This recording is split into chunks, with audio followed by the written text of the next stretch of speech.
just to give you an idea, there's a magnifying glass at the bottom of the toolbar, and I'm just going to click in it and zoom into this image. So for me, it makes it a little bit easier to show what's happening.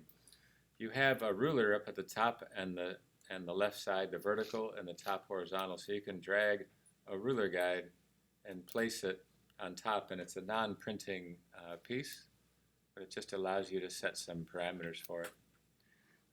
So the first one is just this rectangle shape, and you take a look at the sketch of the person's design, and you're going to anticipate what they've done.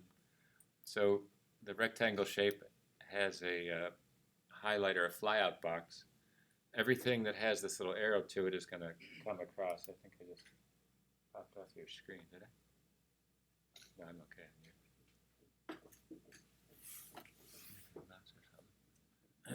Or watch over here.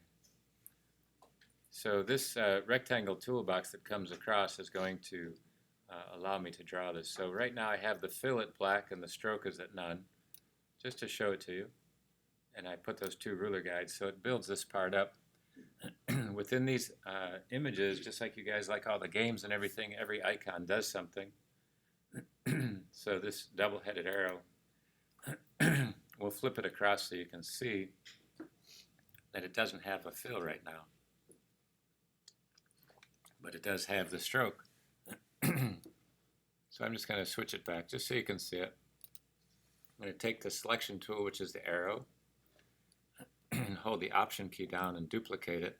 The option allows you to duplicate items, and you can set them all over the place. If you do something you want to edit and undo, there's a, say you made a mistake, or just hit the command key, command Z. In this case, I'm going to option and hold the shift key down and drag it over to the side here. So I have two shapes of this. So I can shift key both of them. It selects both of them. Just to show it to you, I move it. And I'm just going to switch them so they both have the outside line.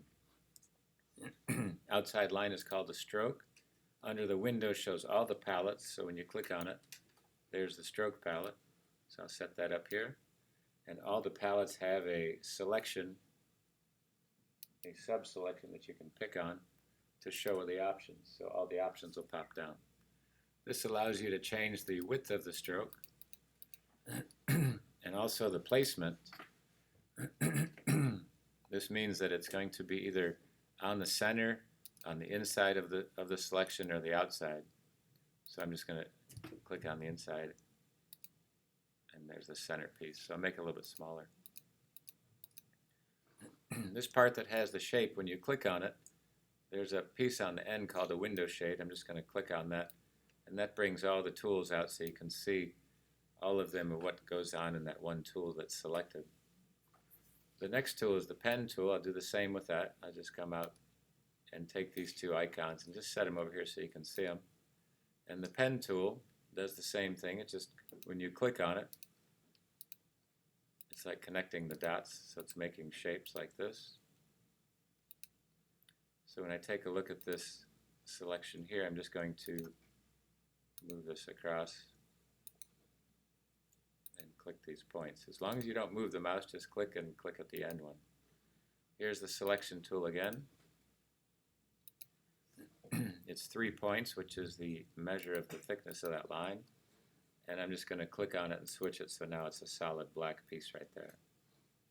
Okay.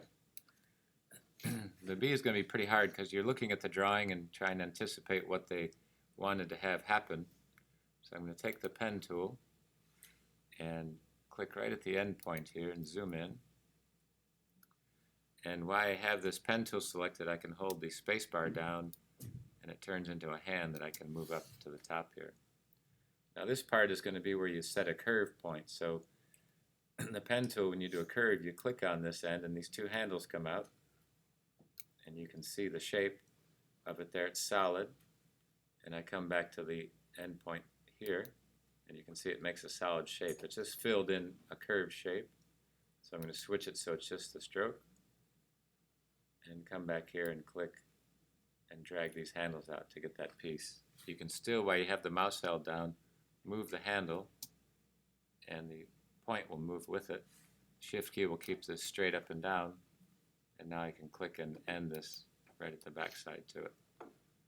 Now, you had the selection tool, but there's a direct selection right below it, which allows you to grab the handles, and you can drag them out separately to move that point out and adjust that.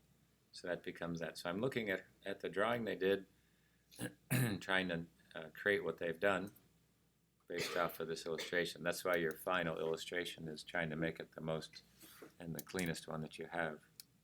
So I just use the space bar to turn it into a hand, take the pen tool,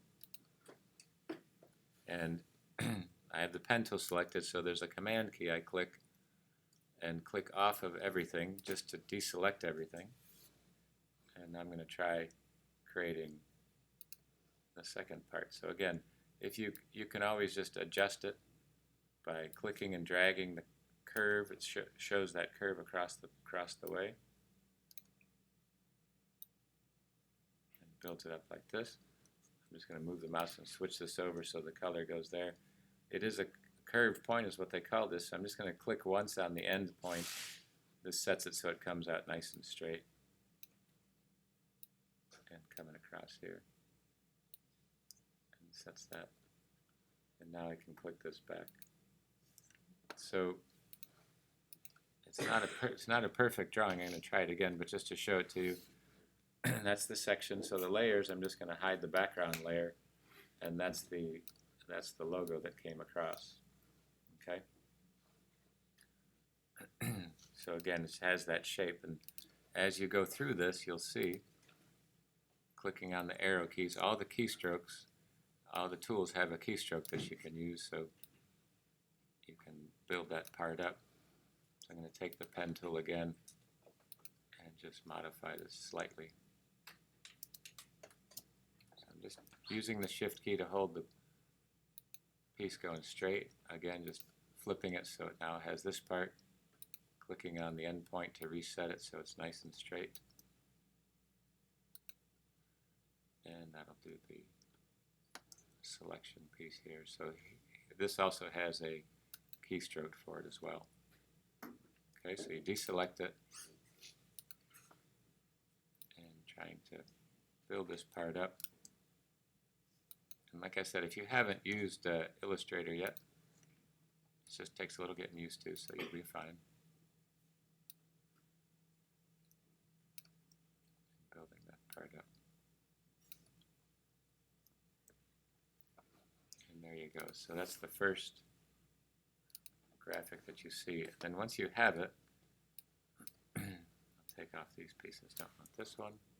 Just click on this and hit the delete key. And then just make a selection, which is drawing a box around all of these items, and they move together. I'm just going to undo it and put them back. And just go to Object and group them together, and now they act as one piece whenever I grab anywhere on this logo. The part that has the grid, I'm just going to go to View, and you can see guides and hide guides, lock guides, grid. Here's hide grid, so you can see that part. And you can also go View and Guides and hide the guides. So this gives you a little bit of room. The Tab key allows you to take everything away. The letter F key changes the format a little bit. The rulers under View, when you take a look, it'll hide them all. And I can hit the F key again. So now I can take a screenshot of this. Have a nice image there. The letter F key, bring that back. The Tab key brings the tools. The F key is just showing you down here where it shows the different screen modes, and you have all these items ready to go.